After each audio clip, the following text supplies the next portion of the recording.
Hi, I'm Matt with BioTherm Solutions. Today we're going to talk about your 2-ton DeHuKing Dehumidifier and how to hang it.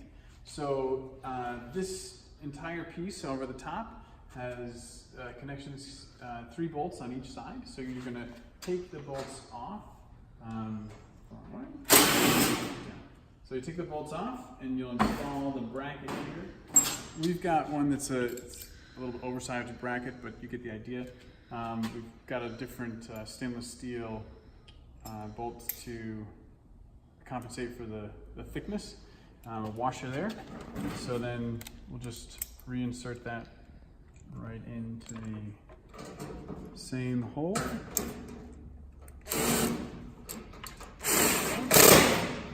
Then we'll take your basic 3/8 inch threaded rod.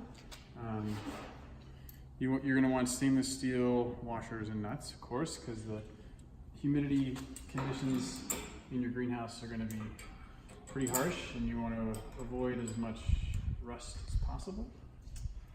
So we'll spin the nut onto the threaded rod, and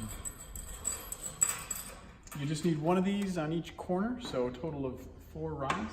And if there's any of the threaded rods sticking out the bottom, for safety, we recommend that you add something, a cap or just some, electrician's tape to protect against scratching or getting a snag on anything in your greenhouse. So 4 of these, and you should be good to hang your DeHuKing.